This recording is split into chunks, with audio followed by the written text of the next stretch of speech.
আমি যখন নিউজটি করছি মাত্র কয়েক ঘন্টা আগেও ভারত এবং পাকিস্তানের সেনাদের মধ্যে অস্ত্রবিরতি চুক্তি লঙ্ঘন করে গোলাগুলি দুই দেশ চালিয়েছে। তাও একটা না, 3টা সীমান্তে এই গোলাগুলির ঘটনা ঘটলো মাত্র 12 থেকে 14 ঘন্টার মধ্যে। আর এতে উত্তেজনা ছড়িয়ে পড়ছে যে যুদ্ধ কি আসন্ন।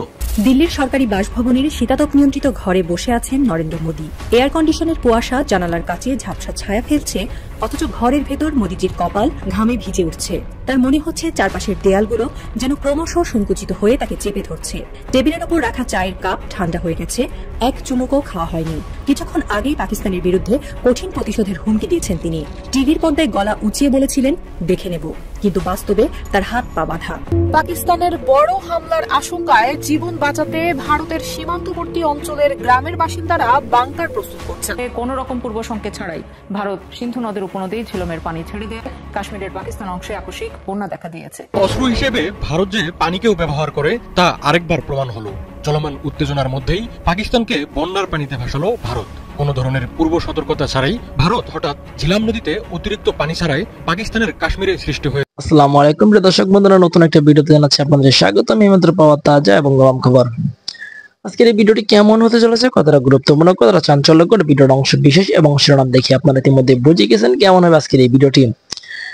আমি আপনাদের কাছে রিকোয়েস্ট করবো আজকের এই ভিডিওটি সম্পূর্ণ দেখবেন, একটু স্কিপ করবেন না। সম্পূর্ণ দেখলে অনেক কিছু জানতে পারবেন এবং বুঝতে পারবেন। শেষে দেশ এবং প্রবাস থেকে যেখান থেকে এই ভিডিওটি দেখছেন সম্পূর্ণ দেখবেন, তাহলে অনেক কিছু জানতে পারবেন এবং বুঝতে পারবেন।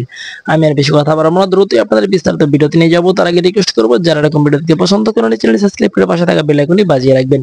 ইতিমধ্যে সাবস্ক্রাইব করে দিয়েছেন তাদের কাছে অসংখ্য ধন্যবাদ। চলুন এই ভিডিওতে লাইক করে দিয়ে আমরা বিস্তারিত ভিডিওগুলো মোবাইলের স্ক্রিন থেকে ধারাবাহিকভাবে একের পর এক দেখে আসি। সরকারি বাসভবনের শীতাতপ নিয়ন্ত্রিত ঘরে বসে আছেন নরেন্দ্র মোদী। এয়ার কন্ডিশনের কুয়াশা জানালার কাছে ঝাপসা ছায়া ফেলছে, অথচ ঘরের ভেতর মোদীজির কপাল ঘামে ভিজে উঠছে। তার মনে হচ্ছে চারপাশের দেয়ালগুলো যেন ক্রমশ সংকুচিত হয়ে তাকে চেপে ধরছে। টেবিলের ওপর রাখা চায়ের কাপ ঠান্ডা হয়ে গেছে, এক চুমুকও খাওয়া হয়নি। কিছুক্ষণ আগেই পাকিস্তানের বিরুদ্ধে কঠিন প্রতিশোধের হুমকি দিয়েছেন তিনি। টিভির পর্দায় গলা উঁচিয়ে বলেছিলেন, দেখে নেব, কিন্তু বাস্তবে তার হাত পা বাঁধা। অন্যদিকে বাংলাদেশে অশান্তির জাল বিছিয়ে প্রতিবেশীকে দুর্বল করার ছক করলেও এখন সেই জালই ভারতের অখণ্ডতাকে টুকরো করে ফেলার হুমকি হয়ে দাঁড়িয়েছে। ভারতীয় সংবাদ মাধ্যমের সাম্প্রতিক প্রতিবেদনগুলোতেই এখন সতর্কবার্তা। মোদীর বিপজ্জনক খেলায় উত্তর পূর্ব ভারতের সীমান্তবর্তী অঞ্চলগুলো অস্থিতিশীলতার মুখে। ভারতীয় নিরাপত্তা বিশ্লেষক ব্রহ্মচালানির মতে, প্রতিবেশী রাজনীতিতে সামান্য ভুল চাল ভারতের অভ্যন্তরীণ নিরাপত্তার ওপর বড় ধরনের প্রভাব ফেলতে পারে। মোদীর মাথায় যেন হাতুড়ির মতো শব্দ বাজতে থাকে, কিছুই ভালো লাগছে না। ভারতীয় মিডিয়া আবারও পুরনো কৌশল নিয়েছে। তাদের সাম্প্রতিক দাবি, দক্ষিণ এশিয়ার মানচিত্র বদলে যাচ্ছে আর বাংলাদেশ এই পরিবর্তনের চালক। India.com-এর প্রতিবেদনে বলা হচ্ছে, বাংলাদেশ মিয়ানমারের রাখাইন প্রদেশে একটি খ্রিস্টান দেশ গড়ার ষড়যন্ত্রে যুক্ত, যার পেছনে রয়েছে আমেরিকার অর্থ ও রাজনৈতিক সমর্থন। এই অভিযোগের পেছনে শেখ হাসিনার একটি পুরনো বক্তব্য টেনে আনা হয়েছে, যেখানে তিনি সতর্ক করেছিলেন বাংলাদেশ ও মিয়ানমারের মাঝখানে একটি খ্রিস্টান দেশ গঠনের পরিকল্পনা রয়েছে। যদিও হাসিনা তখন সরাসরি কোনো দেশের নাম উল্লেখ করেননি, ভারতীয় মিডিয়া তা আমেরিকার ঘাড়ে চাপিয়ে বাংলাদেশকে ষড়যন্ত্রকারী বানানোর চেষ্টা করছে। কিন্তু বিশ্লেষকরা বলছেন, রাখাইনে খ্রিস্টানদের সংখ্যা এত নগণ্য যে সেখানে খ্রিস্টান রাষ্ট্র গড়ার ধারণা অবাস্তব। রাখাইনের জনসংখ্যার ৭৫% বৌদ্ধ, ২৩% মুসলিম আর খ্রিস্টান মাত্র ১.৫%। এই বাস্তবতাই ভারতীয় মিডিয়ার ষড়যন্ত্র তত্ত্বকে প্রশ্নবিদ্ধ করে। ভারতীয় প্রশাসনের আসল আতঙ্ক রাখাইন নয়, বরং নিজেদের শরীরের ভেতরে ঘূর্ণায়মান আগ্নেয়গিরি, উত্তর পূর্বাঞ্চল। নাগা, মিজো, খাসি এই সমস্ত জাতিগোষ্ঠী ইতিহাস থেকেই দিল্লির শাসন মানতে চায়নি। আজকের দিনে সেই পুরনো ক্ষোভ নতুন প্রাণ পেয়েছে। হিন্দুত্ববাদী আগ্রাসনের বিরুদ্ধে এই অঞ্চলের তরুণরা আরো সংগঠিত হচ্ছে। নতুন প্রজন্মের একটি বড় অংশ মনে করে দিল্লি তাদের কণ্ঠ রোধ করেছে। তাদের সংস্কৃতি, ভাষা, ধর্ম ধ্বংসের ষড়যন্ত্র চলছে। বিশিষ্ট কৌশল বিশ্লেষক লেফটেন্যান্ট জেনারেল H.S. পানাগ সম্প্রতি বলেছেন, উত্তর পূর্ব ভারত বারোদের স্তূপের ওপর বসে আছে। দিল্লি যদি এখনো বুঝতে না পারে, তবে সেই আগুন সীমান্ত পেরিয়ে গোটা দেশের শরীরে ছড়িয়ে পড়বে। রয়ের গোপন প্রতিবেদন তুলে ধরে দেখা গেছে, মিজোরাম এবং নাগাল্যান্ডে বহু এনজিও, চার্চ এবং ছাত্র সংগঠন পশ্চিমা শক্তির সঙ্গে গোপন যোগাযোগ রাখছে। বিশেষত মার্কিন মানবাধিকার সংস্থাগুলো স্বাধীনতা, আত্মনিয়ন্ত্রণ ইত্যাদি স্লোগান ছড়িয়ে দিল্লির কর্তৃত্বকে প্রশ্নবিদ্ধ করছে। একজন অভিজ্ঞ নিরাপত্তা উপদেষ্টার নাম প্রকাশ না করার শর্তে বলেছেন, যদি উত্তর পূর্বে কোনো এক রাজ্য স্বাধীনতার ঘোষণা দেয়, দিল্লির পক্ষে পুরো অঞ্চল ধরে রাখা অসম্ভব হয়ে পড়বে। চীনা থিঙ্ক ট্যাঙ্ক ঝাং ইউয়াং সতর্ক করেছেন, উত্তর পূর্ব ভারতের বিশৃঙ্খলা চীনের জন্য একটি স্বর্ণালী সুযোগ, বিশেষ করে ভারতের ভূ রাজনৈতিক বিস্তার ঠেকানোর ক্ষেত্রে। এই বাস্তবতার ভেতর মোদী সরকার যেন এক দোদুল্যমান দড়ির উপর হাঁটছে, এক পা ফসকালেই মহা বিপর্যয়। দক্ষিণ এশিয়ার মানচিত্র আজ আর শুধু ভারতের বা বাংলাদেশের খেলা নয়, এটি এখন আমেরিকা ও চীনের বৈরিতার একটি নতুন যুদ্ধক্ষেত্র। আমেরিকা চাইছে ভারতের উত্তর পূর্বাঞ্চল এবং বাংলাদেশের উপকূলীয় অঞ্চলগুলোয় নিজের প্রভাব বাড়াতে, বিশেষ করে খ্রিস্টান সম্প্রদায়ের মধ্যে গণতন্ত্র, মানবাধিকার, আত্মনিয়ন্ত্রণের অধিকার ইত্যাদি প্রচারণা চালিয়ে ভারত ও চীনের মধ্যে এক গভীর বিভাজন সৃষ্টি করা। অন্যদিকে চীন অন্যরকম এক চাল চালছে। রাখাইন রাজ্যে তারা আরাকান আর্মিকে সামরিক ও আর্থিক সহায়তা দিচ্ছে। তাদের লক্ষ্য রাখাইন অঞ্চলে একটি স্বায়ত্তশাসিত অঞ্চল তৈরি করে মিয়ানমারে নিজেদের অবদান বাড়ানো এবং একই সঙ্গে ভারত, বাংলাদেশ, চীন সীমান্তে একটি নতুন কৌশলগত বাধা তৈরি করা। বিশ্লেষকদের মতামত, আমরা চাই দক্ষিণ এশিয়ার দরজায় এমন একটি অঞ্চল গড়ে উঠুক যেটি ভারতের একচেটিয়া আধিপত্য চ্যালেঞ্জ করবে। অন্যদিকে আমেরিকান স্ট্র্যাটেজিস্ট ড্যানিয়েল মার্কি মনে করেন, উত্তর পূর্ব ভারতে যদি কোনো সশস্ত্র গণ অসন্তোষ দেখা দেয় তা চীনের চেয়ে আমেরিকার দীর্ঘমেয়াদী পরিকল্পনার সঙ্গে বেশি সঙ্গতিপূর্ণ হবে, কারণ এতে ভারত দুর্বল হয়ে পড়বে, চীনও চাপে থাকবে। স্পষ্টতই দুই পরাশক্তি চীন ও আমেরিকা এই অঞ্চলকে দাবার ঘুঁটি করে তুলেছে। আর মোদি, তিনি যেন দাবার বোর্ডে আটকা পড়া সেই রাজা যার সামনে পেছনে ডান বাম সব দিকেই মৃত্যুর ফাঁদ পাতা। বাংলাদেশের কোনো আগ্রাসী উদ্দেশ্য নেই। রাখাইনের আরাকান আর্মির সঙ্গে তাদের সম্পর্ক আলোচনার মাধ্যমে এগোচ্ছে। মাছ ধরার নৌকা থেকে বাণিজ্য, সব ক্ষেত্রে পারস্পরিক সহযোগিতা রয়েছে। আরাকান আর্মি রোহিঙ্গাদের প্রত্যাবর্ষণের জন্য ইতিবাচক সাড়া দিয়েছে। তাহলে যুদ্ধের সম্ভাবনা কোথায়? ভারতীয় মিডিয়ার দাবি যে বাংলাদেশ আরাকান আর্মির বিরুদ্ধে লড়বে তা বাস্তবতাবিহীন। বাংলাদেশের কোনো ভূখণ্ড তো দাবি নেই, আর ভূ রাজনৈতিক দ্বন্দ্ব নগণ্য। এই অভিযোগ ভারতের নিজস্ব ভয়ের প্রতিধ্বনি মাত্র। দিল্লির সেই শীতাতপ নিয়ন্ত্রিত ঘরে মোদি এখনো বসে আছেন। ঘড়ির কাঁটা টিকটিক করে এগিয়ে চলছে, কিন্তু তার মনে সময় যেন থেমে গেছে। পাকিস্তানের বিরুদ্ধে তার হুমকি শুধুই শব্দের ফানুস, বাস্তবিক কিছুই ঘটছে না। বাংলাদেশে অশান্তি ছড়ানোর পরিকল্পনা তার পায়ে বুমেরাং হয়ে ফিরে এসেছে। ভারতের উত্তর পূর্বাঞ্চল থেকে শুরু করে সীমান্তবর্তী অঞ্চলগুলো অস্থিরতার ছায়ায় ঢেকে যাচ্ছে। তিনি যে জাল বিছিয়েছিলেন তাতে তিনি নিজেই আটকে গেছেন। হুমায়ুন আহমেদের উপন্যাসের মতো এই গল্পে মোদি এখন সেই চরিত্র যার হাত থেকে সবকিছু ফসকে যাচ্ছে। চোখের সামনে ভারতের অখণ্ডতার মানচিত্রে যেন ফাটল ধরছে। তিনি শুধু অসহায় দর্শক। টেবিলের ওপর ঠান্ডা হয়ে যাওয়া চায়ের কাপটার দিকে তাকিয়ে তিনি ভাবেন, এই রাত কি কখনো শেষ হবে? কিন্তু জানালার কুয়াশা আরো গাঢ় হচ্ছে। তার মাথার ঝিমঝিম শব্দ ক্রমশ বেড়ে চলেছে। অস্ত্র হিসেবে ভারত যে পানিকেও ব্যবহার করে তা আরেকবার প্রমাণ হলো। চলমান উত্তেজনার মধ্যেই পাকিস্তানকে বন্যার পানিতে ভাসালো ভারত। কোন ধরনের পূর্ব সতর্কতা ছাড়াই ভারত হঠাৎ ঝিলাম নদীতে অতিরিক্ত পানি ছাড়াই পাকিস্তানের কাশ্মীরে সৃষ্টি হয়েছে ভয়াবহ বন্যা। কাশ্মীরের জনগণকে সতর্ক করতে মসজিদ থেকে করা হচ্ছে মাইকিং। স্থানীয়দের মধ্যে বিরাজ করছে আতঙ্ক।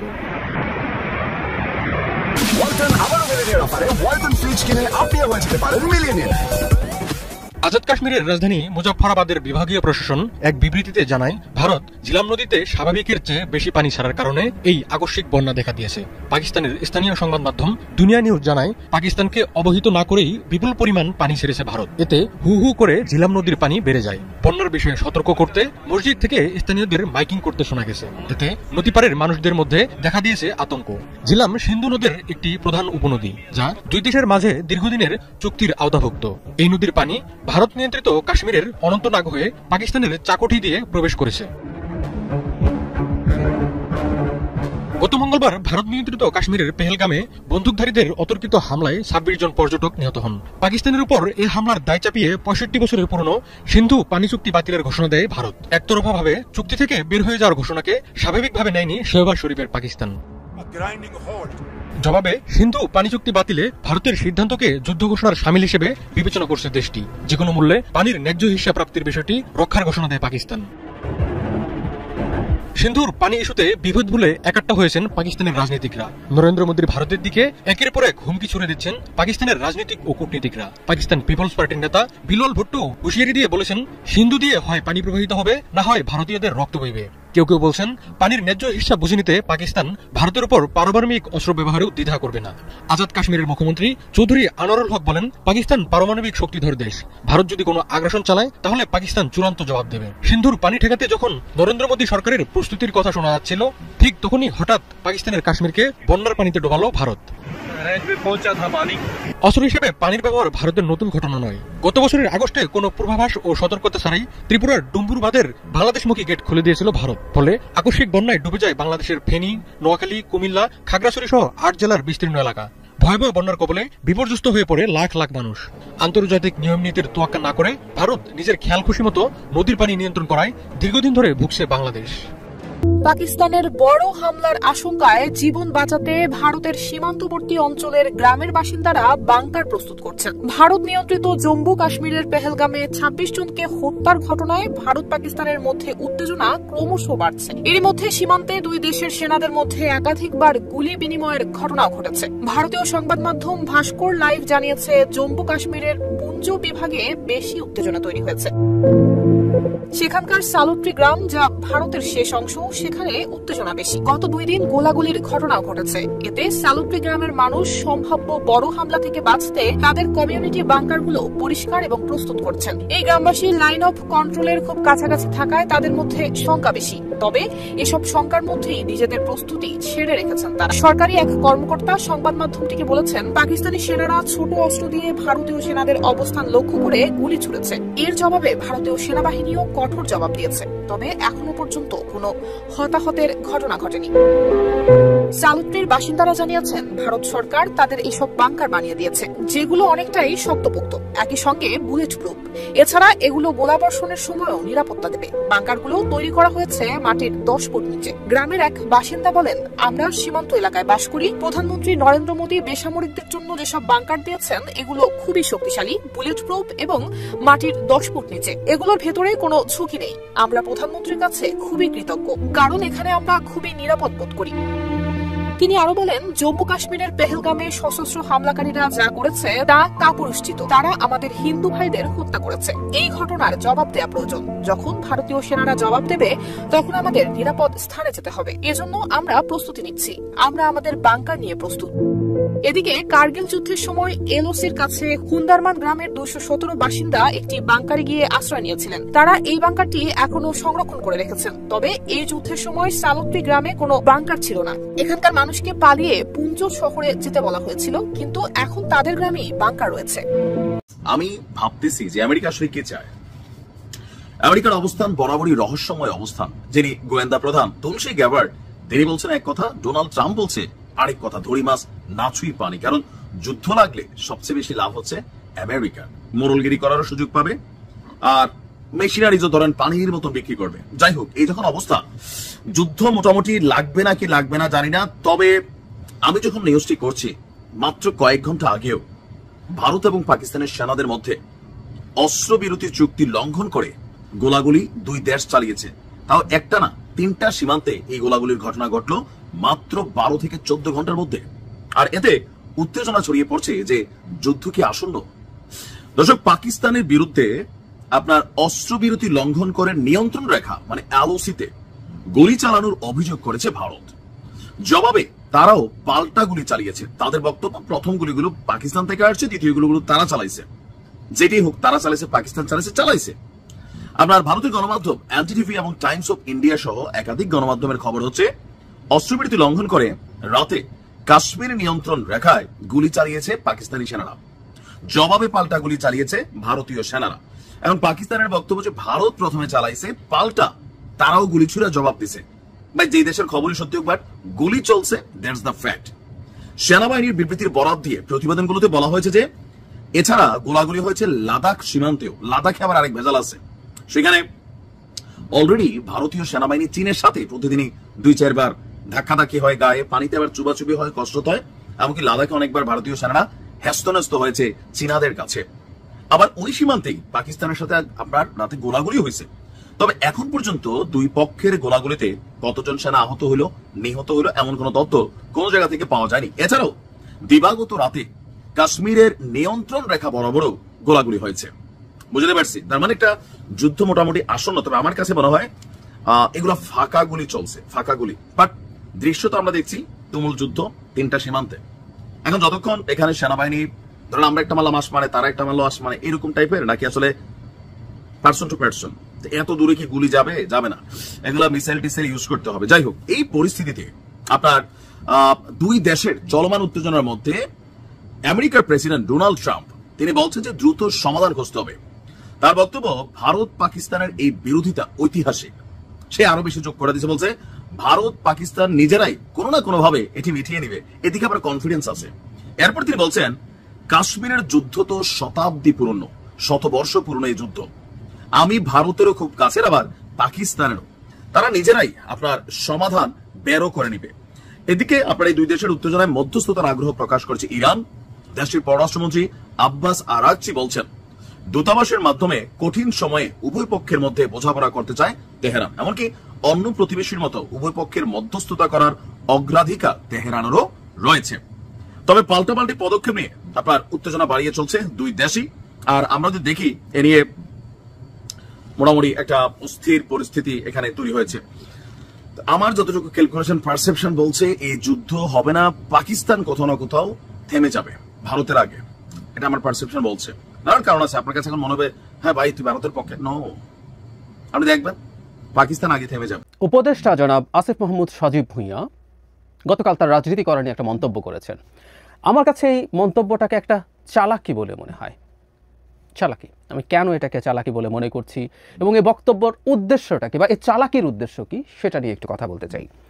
জনাব আসিফ মাহমুদ বলেছেন, আমি ইত্তেফাক থেকে পড়ছি, অন্তর্বর্তীকালীন সরকারে দায়িত্ব পর রাজনৈতিক দলে যোগ দেওয়ার প্রশ্নে আসিফ মাহমুদ বলেন, এখনও এই বিষয়ে সিদ্ধান্ত নেইনি, যখন সময় আসবে তখন দেশের মানুষের জন্য যেটা বেস্ট অপশন বা ভালো মনে হবে সেখানে যোগ দিতে পারি। তারপরের বাক্যটা ইজ ভেরি ইন্টারেস্টিং, উনি স্পেসিফিকলি বলছেন ছাত্রদের নতুন রাজনৈতিক দলেই যোগ দিতে হবে এমন কোনো বাধ্যবাধকতা নেই। মানে আমাদের দীর্ঘদিন থেকে এই ধরনের একটা পারসেপশন আছে জনাব আসিফ মাহমুদ এনসিপিতে যোগ দেবেন, তার দায়িত্বের কোনো একটা পর্যায়ে দায়িত্ব ছেড়ে নির্বাচনের আগেই হওয়ার সম্ভাবনা আছে। কিন্তু ওনার এই বক্তব্যের মাধ্যমে তিনি একটা ধোঁয়াশা তৈরি করলেন। তিনি ওখানে যে যাবেনই গ্যারান্টি নেই, যেতেও পারেন কিন্তু গ্যারান্টি নেই এবং পরিস্থিতি বুঝে যে কোনো জায়গায় যোগ দিতে পারেন। মানে তাত্ত্বিকভাবে ব্যাপারটা এরকম, উনি বিএনপি, জামায়াত বা অন্য কোনো দলে, এখন তো প্রতিদিন সকাল বিকাল নতুন নতুন দল গজাচ্ছে, যে কোনো দলে যোগ দিতে পারেন। টেকনিক্যালি ব্যাপারটা এই রকম। পারেন কি আসলে তিনি, দেবেন কি আসলে তিনি, এসব প্রশ্ন আমরা করতেই পারি। প্রথম কথাটা হচ্ছে আসিফ মাহমুদকে কোনো, ধরলাম যে ছাত্রদের দলের বাইরে আর কেউ আসিফ মাহমুদকে নেওয়ার ক্ষেত্রে কি যুক্তি থাকতে পারে? আসিফ মাহমুদ কোনো দলে যদি যোগ দেন তিনি কি অ্যাসেট হবেন নাকি লায়াবিলিটি হবেন? আমার কাছে তার পলিটিক্যাল ক্যাপিটাল আমার কাছে এই মুহূর্তে খুবই নিচু পর্যায়ে আছে বলে মনে করি। একথা মাথায় রেখেই বলছি যে তিনি এই গণঅভ্যুত্থানের একদম সামনের সারিতে যারা নেতৃত্ব দিয়েছেন তাদের মধ্যেও খুবই প্রমিনেন্টদের একজন। সেই সময়কার তার ভূমিকা অসাধারণ, কিন্তু তিনি উপদেষ্টা হবার পর যেভাবে বিতর্কিত হতে শুরু করেছেন এবং সাম্প্রতিক সময় তীব্র বিতর্ক হয়েছে দুটো ঘটনা ঘিরে, তার বাবার ঠিকাদারি লাইসেন্স এবং তার চাইতেও জরুরি কথা তার এপিএসকে অপসারণ আসলে এক অর্থে করা হয়েছে দুর্নীতির অভিযোগে বা দুর্নীতির দায়ে। দীর্ঘদিন থেকে, মানে তার এপিএসকে যদি অপসারণ নাও করা হতো, এই আলাপ পলিটিক্যাল স্ফিয়ারে খুব জোরে সোরে ছিল যে তার এপিএস মারাত্মক দুর্নীতিতে জড়িয়ে পড়ছেন। এখন প্রশ্ন হলো, তার এপিএস এর দুর্নীতির অংশ একেবারেই কি নন জনাব আসিফ মাহমুদ? তিনি কি কিছুই জানতেন না, নাকি তিনি তার অংশ হয়েছেন? অনেকগুলো গুরুত্বপূর্ণ প্রশ্ন আছে।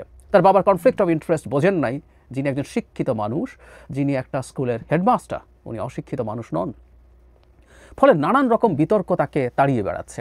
এখন আমরা জানি না, নিশ্চিত নই উপদেষ্টা পদে থেকে জনাব আসিফ মাহমুদ অনেক টাকা করেছেন কিনা। টাকার একটা মূল্য রাজনীতিতে আছে, এখনও টাকা দিয়ে রাজনীতিতে পদ বা বিভিন্ন জায়গায় যাওয়া যায়, ভবিষ্যতেও আরও বেশ কিছুদিন যাবে বলে আমি মনে করি। আমি খুব ইউটোপিয়ান চিন্তা করি না যে শেখ হাসিনা পতনের পর আমাদের পলিটিক্যাল পরিবেশ, পলিটিক্যাল ইডিওলজি একেবারে রাতারাতি পাল্টে যাবে। তো আমরা যদি, আমি আবার বলছি আমি নিশ্চিত নই, জানি না, অনেক আলাপ আছে, কিন্তু যদি সেটা না হয়ে থাকে তাহলে আসিফ মাহমুদকে কেন নেওয়া হবে দলে, কেন নেবে?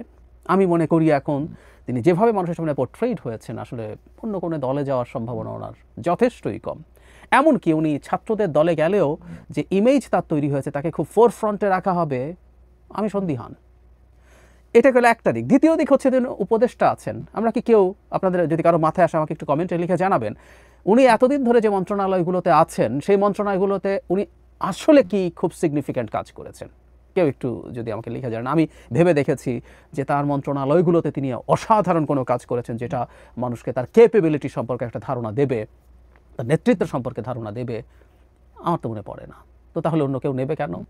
বরং ওই যে বললাম, তার যে গ্লোরিয়াস একটা অতীত আছে আপ্রাইজিংয়ের সময়, সেটা অনেকাংশেই ঢাকা পড়ে এটা এখন নেগেটিভ দিকে চলে গেছে বলে আমি মনে করি। তাহলে কেন উনি এটা করছেন? আমি বলছিলাম এটা একটা চালাকির প্রধান কারণটা আমি একটু পরে বলবো। একটা গৌণ কারণ এটা হতে পারে, একটা মানুষ যখন তাকে একটু আনসার্টেন করেন, উনি যদি ছাত্রদের দলেও যান সেখানে যাতে উনি একটা বেটার জায়গায় যেতে পারেন। উনি যেহেতু আগে যাননি, এখন অনেক পদ দখল হয়েছে, সো সেখানে একটা গুরুত্ব তৈরি করার চেষ্টা হতে পারে। আর অন্যান্য দলগুলোর সাথে নেগোশিয়েট করার হয়তো উনি চেষ্টা করবেন।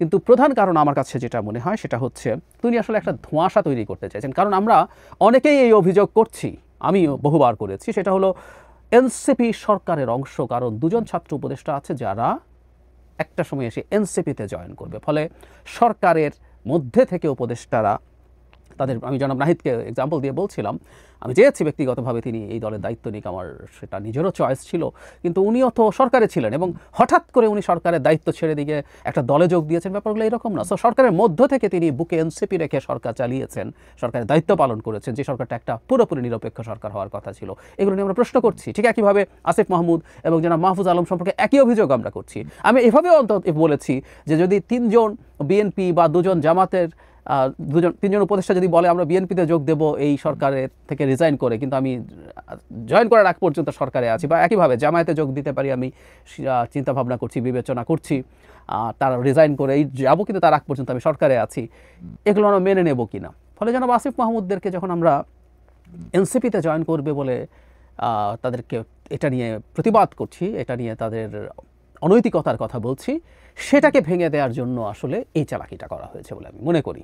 আমি খুব সিরিয়াসলি এটা মনে করি, এটাই কারণ। ফলে এখন এনারা এনসিপির এক্সটেনশন এটা বলাতে ঝামেলা হবে। এনসিপি এই সামনেই যখন এদেরকে নিয়ে প্রশ্ন আসবে, এনসিপি বলবে দেখেন আসিফ মাহমুদ কিন্তু বলেছে উনি যে কোনো দলে যেতে পারেন। This is the trick. এই কারণেই এই কাজটা করা হয়েছে, চালাকি। রাজনীতিতে চালাকি লাগে, তবে অতি চালাকি মনে হয় ভালো না। আর এনসিপি দলটা যারা যেভাবে তৈরি করেছে, পলিটিক্সের মাঠ কঠিন, টাফ, কোনো সন্দেহ নাই, কিন্তু তাদের কাছে মোটা দাগে সততা, মোটা দাগে স্বচ্ছতা জনগণ এক্সপেক্ট করে, কারণ তারা নতুন এক ধরনের রাজনীতি আমাদের সামনে আনবেন, এটা তারাই বলেছেন, এই এক্সপেকটেশন মানুষের মধ্যে তারাই তৈরি করেছেন। সুতরাং রাজনীতিতে কিছু কৌশল থাকবে, এটা থাকতে হয়, এটাও সত্য। বাংলাদেশের মতো দেশের রাজনীতি খুব প্লেইনলি শতভাগ সৎভাবে করা যায় না, সৎভাবে করা যায় না। যেমন আপনার আসলে নির্বাচনে বেটার পারফর্ম করার জন্য নির্বাচনকে যত পিছিয়ে দেওয়া যায়, এমনকি সরকারের বলা সীমাটা শেষ সীমায় নিয়ে যেতে পারলে এনসিপির সুবিধা, কোনো সন্দেহ নাই। মানে যে দলের বয়স ডিসেম্বরে 1 বছর হবে, সে 3 মাস বাড়াতে পারলে তার 25% বেশি সময় সে পাচ্ছে, সে 6 মাস বাড়াতে পারলে সে 50% সময় বেশি চাচ্ছে, সে সময় বেশি চাবে, এটা তার স্বাভাবিক। কিন্তু এটা তার বলা যায় না, সোশ্যাল কৌশল করবে, বিচার সংস্কার এগুলোকে কন্ডিশন বানিয়ে সামনে এনে চেষ্টা করবে। এই কৌশলগুলো হয়তো আমরা টু সাম এক্সটেন্ট এক্সপেক্টও করি, এটা হতেই পারে। কিন্তু চালাকি, বিশেষ করে অতি চালাকি, বাজে ধরনের চালাকি তাদের দিক থেকে হওয়াটা একেবারেই অনুচিত। জনাব আসিফের এই কৌশলটা আমার কাছে বাজে ধরনের একটা চালাকি বলেই। প্রিয় দেশবাসী, শুরু থেকে শেষ পর্যন্ত যারা এই ভিডিওটি দেখেছেন সকলকে জানাই অসংখ্য অসংখ্য ধন্যবাদ। যারা এরকম নিউজ ভিডিও পেতে পছন্দ করেন তারা অবশ্যই এই চ্যানেলটি সাবস্ক্রাইব করে পাশে থাকা বেল আইকনটি বাজিয়ে দিবেন। যারা এখন এই ভিডিওটি শেয়ার করেননি, এই ভিডিওটি দ্রুত শেয়ার করে সকলকে দেখার সুযোগ করে দিন। আজকের মতন এই পর্যন্ত, দেখা হচ্ছে পরবর্তী কোনো ভিডিও নিয়ে ইনশাল্লাহ।